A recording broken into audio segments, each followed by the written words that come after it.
Early one morning, in front of a grand mansion in an affluent neighborhood where nearly every resident was white, a black man stood awkwardly in his garbage collector's uniform.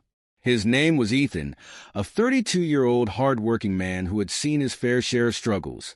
Yet, nothing could have prepared him for what was about to unfold that morning. The sight of Ethan in this pristine neighborhood did not go unnoticed.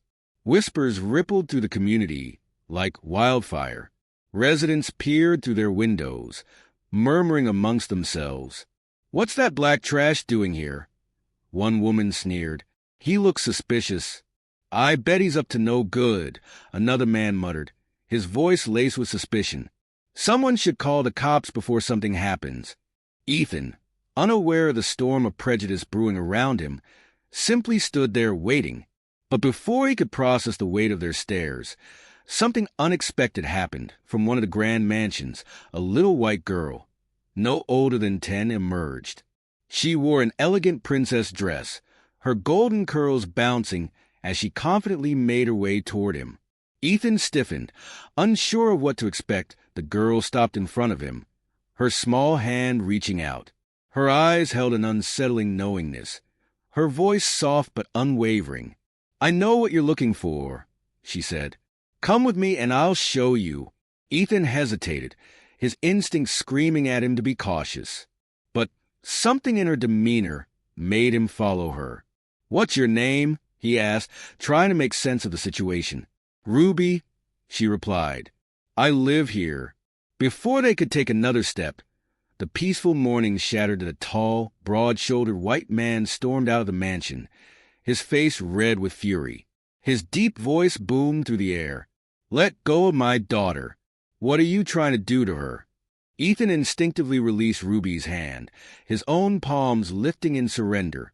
"It's not what you think. I was just..." But before he could even form a full explanation, the man, David, was already dialing the police. His rage overpowering any desire to listen, panic seized Ethan's chest. He knew how quickly these situations could escalate. He had seen it before. Innocent black men accused of things they didn't do, facing consequences they didn't deserve. And now, he was on the verge of becoming another statistic. But before the situation spiraled out of control, Ruby's voice cut through the tension. "No, don't arrest Ethan," she pleaded, her voice shaking but firm. "I was just showing him my hut in the backyard." Ethan quickly chimed in. "This is a misunderstanding. I didn't mean any harm." The officers, who had just arrived, paused. They exchanged glances, assessing the little girl's protective stance. That David's furious expression faltered, but he still yanked Ruby inside. Muttering something under his breath, as the mansion's door shut behind them, Ruby cast one last glance at Ethan. Her gaze was filled with something strange, an unusual mix of regret, and something else he couldn't quite place then. Ethan felt something in his pocket. He reached in and unfolded a small, neatly written note.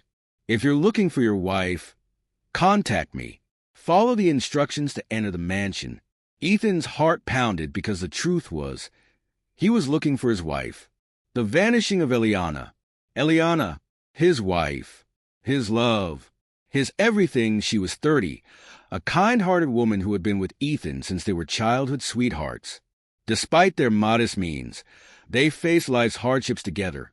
Always holding on to hope, Ethan worked as a garbage collector, while Eliana took jobs as a housekeeper for wealthy families. About a week ago, she had taken a new job in this very neighborhood. But the family that hired her had been secretive. No details. No address.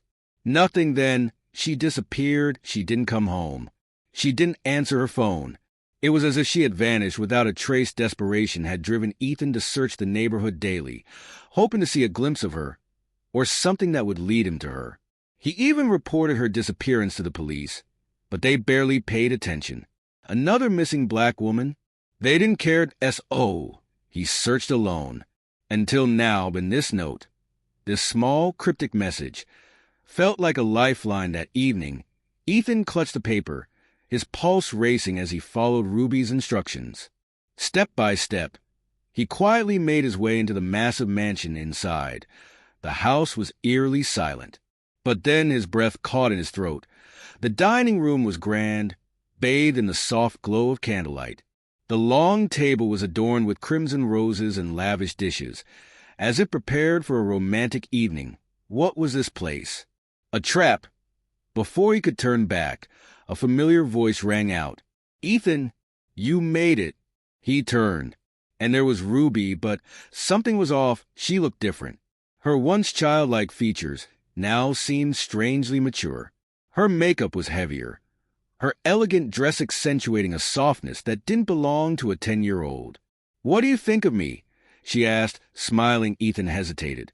"You've looked beautiful, but—" "No, but," she cut him off sharply. "I'm not a child. I'm actually 38 years old." Ethan's mind reeled. "What?" Then she said something even more shocking. "I have a rare condition. I age backward." Ethan's stomach twisted. This was insane.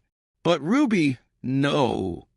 This woman spoke with certainty, and then she dropped another bombshell. "David is not my father. He's my husband." Ethan took a step back, his body cold with horror. "But why did you bring me here?" he asked cautiously, her lips curled into a chilling smile. "Because I like you, Ethan, and I want you to be mine." His blood ran cold. "You're married," he reminded her, his voice tight. "And so am I." Her expression darkened. "Your wife?" "Oh, she's part of David's experiments." Ethan's heart stopped. "What do you mean?" Ruby's voice was eerily calm. "David is a scientist. He experiments on the black maids who come here. Their youth, their vitality, is useful for his research. And Eliana? Well, let's just say she won't be the same anymore." Rage boiled in Ethan's veins, but he forced himself to stay calm. "I don't love Eliana anymore," he said smoothly.